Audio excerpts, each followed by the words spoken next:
É urgente ter paciência. Se você quer tirar os comunistas do cenário e dominar o espaço, você tem que ter paciência e agir de maneira, sabe, não parar, não precipitar e não retroceder. Tá entendendo? Então é isso. Não parar, não precipitar e não retroceder.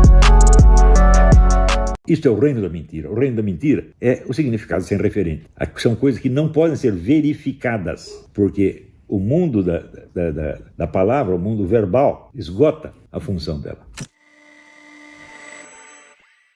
Alô, pessoal.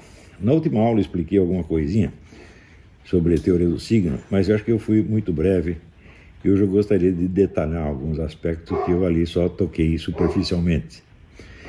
O primeiro é o seguinte: na teoria do signo nós sabemos que existe a distinção entre o signo, o significado e o referente. O signo é evidentemente um elemento visual ou acústico, né, que serve para substituir no seu pensamento, substituir e indicar algum significado. O significado é um conjunto de outros signos, em geral palavras, que explicam a intenção com que o signo foi usado, né, o significado que o falante está atribuindo ao signo. E por fim existe o referente, que é a coisa, o fato ou situação do mundo real a qual aquilo se refere. Então, por exemplo, se você pega a palavra vaca, é um signo. Você pega a definição de vaca, que você encontra no dicionário, é o significado. E o referente é uma vaca real que você vê no pasto.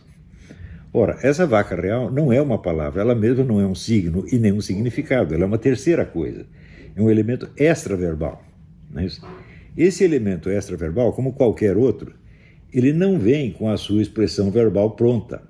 Existe sempre uma transmutação que nós temos que operar do dado dos sentidos para o mundo verbal. Esses dois mundos, eles são de natureza diferente. Quer dizer, o mundo que você vê, o mundo no qual nós vivemos é uma coisa, e o mundo do discurso é outra. O mundo do discurso é uma parte do mundo real, mas uma parte ínfima. Não é isso? Então, é evidente que sempre existe na transmutação das experiências em palavras, em discurso, existe sempre alguma dificuldade, a possibilidade de erro é monstruosa. Isto significa o seguinte: quando você pega um discurso no qual você só conhece os signos e os significados, essas palavras evocam para você alguma reação emocional, sentimental que você tem, independentemente do referente. Quer dizer, as próprias palavras têm um peso emocional. Não é isso? Então, elas por si bastam para despertar em você uma reação, independentemente do conhecimento do referente. E isso significa, tragicamente, que em qualquer situação a mentira é mais persuasiva do que a realidade. Porque o discurso da realidade depende do referente. E se você não tiver o referente, então você vai seguir um discurso só de signo e significado. Se você pegar, praticamente, eu tenho ouvido muito discurso de deputados e senadores, né, petistas, psolistas, etc, etc. Aquilo é tudo totalmente desprovido de referente, aquilo não se refere a nada. São apenas palavras que provocam reações, palavras que despertam sentimentos. Não precisa buscar o referente e transmutá-lo em discurso. É muito menos trabalhoso. Se você está falando uma mentira e o cara está falando... se você está falando uma verdade e o cara está falando uma mentira, então é o seguinte: tão logo ele produziu a expressão verbal, o serviço dele está terminado. O seu não está. Porque você vai precisar buscar o referente e mostrá-lo de alguma maneira. De alguma maneira que em si mesma não é verbal, embora possa ter uma expressão verbal. Mas, por exemplo, uma sequência de acontecimentos. Você pega o depoimento desse menino do Hans River, né? Então, o que ele estava dizendo foi, ele fez uma descrição do trabalho que ele realizou naquela firma. Ora, esse trabalho em si não é uma coisa verbal apenas, é uma série de gestos físicos que ele estava lá fazendo com as maquininhas. Então, isto não se transmuta em verbo automaticamente. Então, você precisa complementar o discurso dele com a exposição dos fatos e atos reais. E isso é sempre um problema. Por quê? Porque a transposição dos fatos e coisas para o mundo verbal nunca é perfeita. Agora, a expressão verbal, ela se fecha em si mesma, ela é perfeita. Falou, acabou de falar, está falado. Por exemplo, se você usar, o governo Bolsonaro pagou milícias. A palavra milícia, você sabe que é uma coisa feia, né? Só que aqui, fato real, isso corresponde. Não precisa corresponder, a palavra milícia já diz tudo. Está entendendo? Então, a mentira tem esse privilégio. Por isso é que é mais fácil você mentir do que você desmentir a mentira. É sempre mais fácil. Não é isso? Então, a mentira, evidentemente, ela, num primeiro instante, ela leva uma tremenda vantagem. Ela não precisa do referente. O efeito verbal, por si, produz o resultado desejado. Né? Outro dia eu vi um post de uma dessas deputadinhas xingando o governo do Bolsonaro de 1000 coisas. Se você perguntar para ela, me dê um exemplo concreto de cada uma dessas coisas que você disse, ela não pode, ela não tem, mas também não precisa, porque o efeito já está desencadeado. Aquelas palavras por si já funcionam. Leiam o meu artigo, Palavra Gatilho, vocês vão ver como é que isso funciona. Não é isso? Então, também acontece o seguinte, que graças a isto, existe no mundo da discussão intelectual um problema gravíssimo.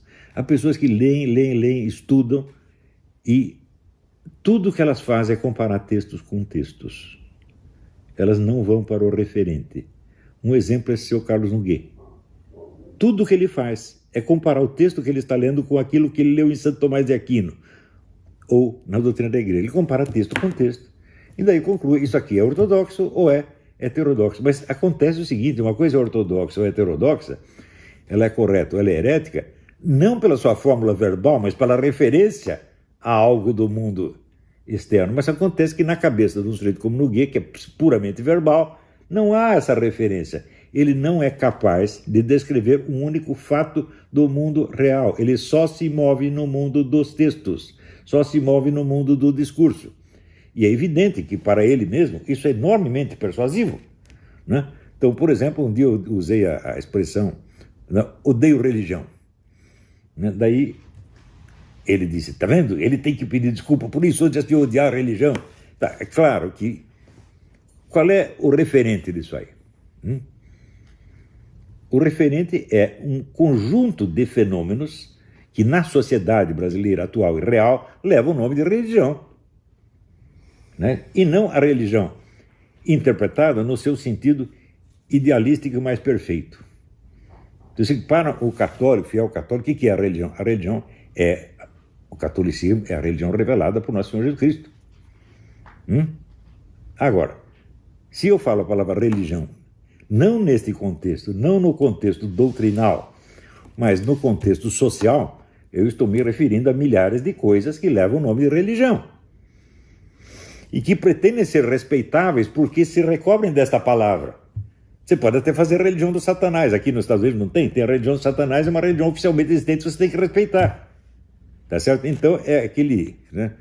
Tinha aquele frade que fazia confraria, né, do repolho, confraria esotérica do repolho místico. Isso aí seria a religião. Né? Então, qualquer pessoa que leia normalmente, isto é, com uma referência de fundo ao referente, entende o que eu estou dizendo. Mas o Carlos Nogueira não entende, porque para ele só existe signo e significado. Então, se você diz que você odeia a religião, a palavra religião significa substantivamente o fenômeno religião na sua realidade. Vocês estão entendendo? Acontece que no Brasil hoje são milhares de pessoas que leem assim, vivem num mundo exclusivamente verbal. Não têm a capacidade de examinar o fato, a coisa, e fazer a transmutação. Essa transmutação, vamos dizer, da experiência sensível, real, em palavras, é uma das coisas mais difíceis que existem no mundo. Por que nós admiramos os poetas, os grandes escritores? Porque eles sabem fazer isto.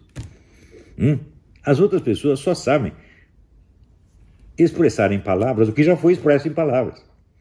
Eles leem o texto, copiam o texto, adaptam o texto para outra situação, mas não tem aquela, vamos dizer, vivência real da coisa concreta transformada em palavra. Isto é próprio dos poetas, dos grandes escritores, só eles sabem fazer isto. E cá entre nós, eu sou excelente escritor, eu sei fazer isso. Eu sei pegar coisa que todo mundo está vendo e ninguém consegue dizer, e eu consigo dizer. A função do escritor é isso, dizer o que os outros não conseguem dizer. Agora, me mostre uma única coisa do mundo real que esse seu Noguet tem observado e expressado. Não tem nenhuma, só tem texto, comparação de texto com texto. Então, o cara está num mundo que é assim, que é totalmente fictício, onde as palavras não têm referentes. E não é só ele. Se você pegar a nossa esquerda inteira, é assim.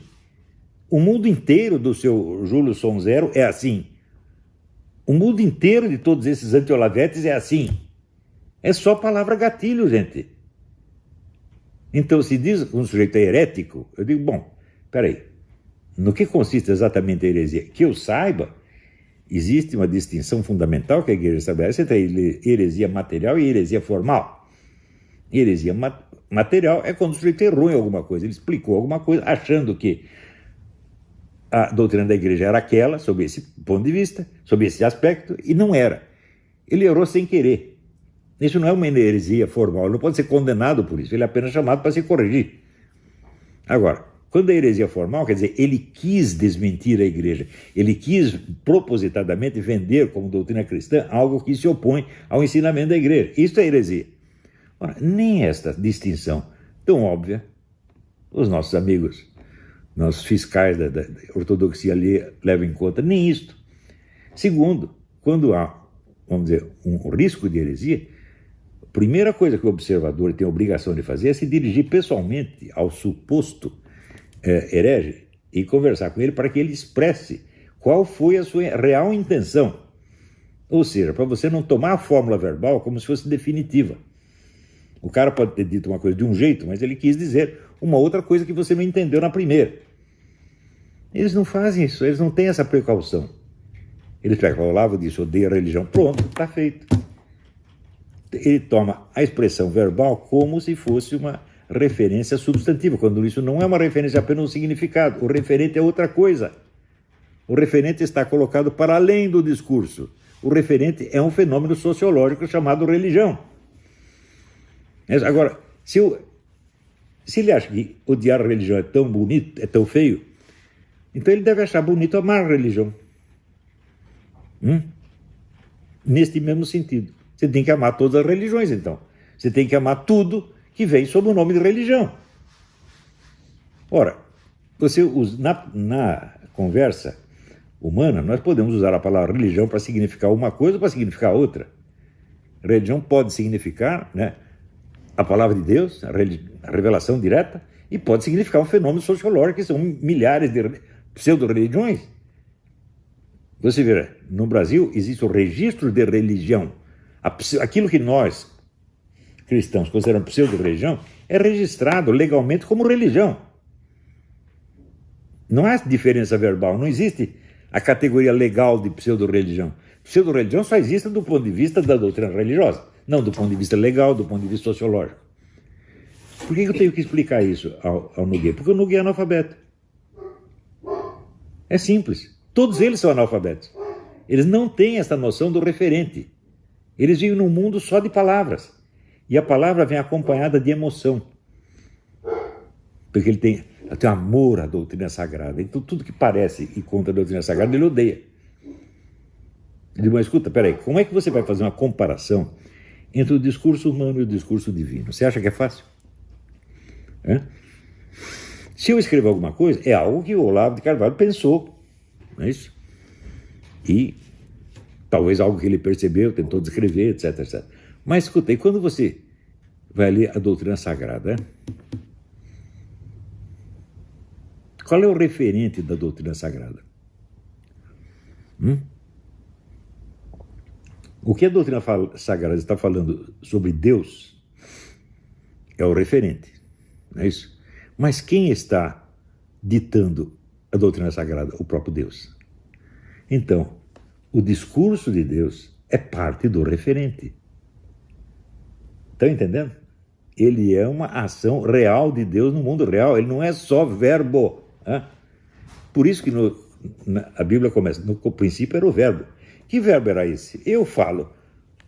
os verbos, eu uso um milhão de verbos e nada começa, porra. Eu falo aí, faça-se a luz e a luz continua apagada.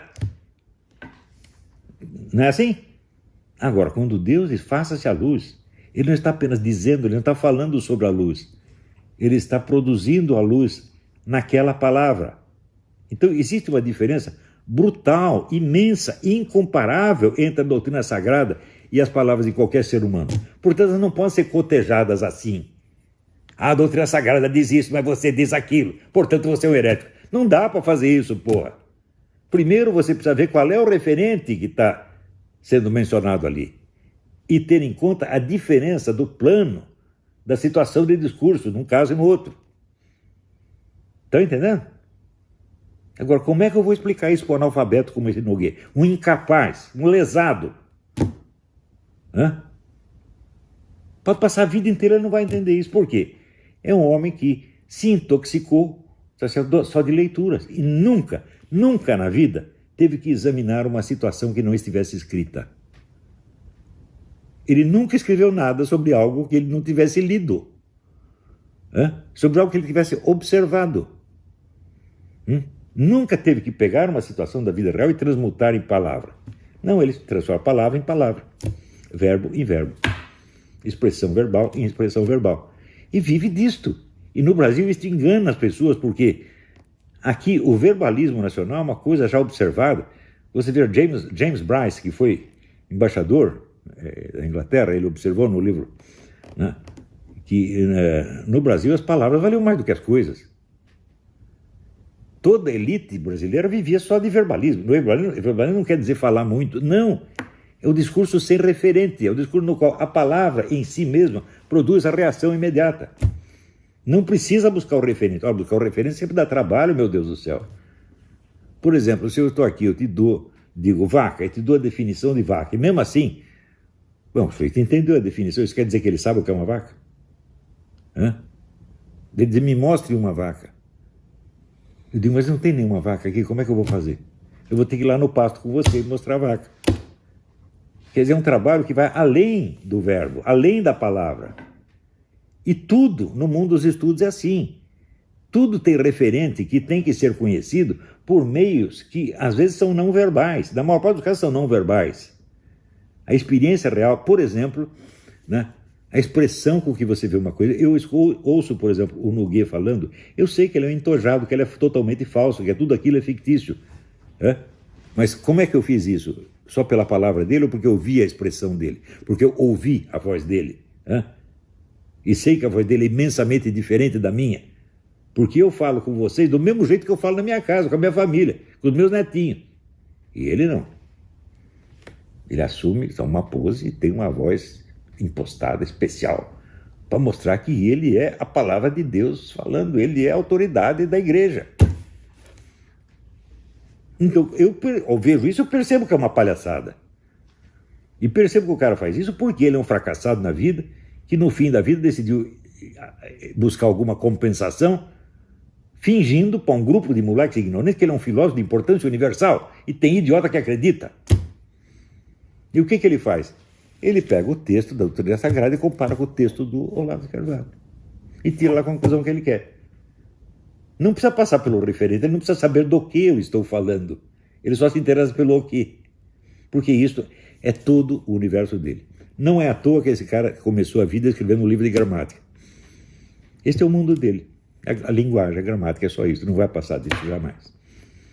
Estão entendendo? Agora, o problema não é o Nogueira. O problema é que o nosso congresso inteiro é feito de gente assim. Não é isso? Eu posso dar, até numa das aulas, eu posso dar alguns exemplos para vocês, né, de discursos que inteirinho, totalmente desprovido de referente, não se refere a nada. Sim, tem signo e significado, e tem, portanto, o significado é uma intenção, a intenção do falante.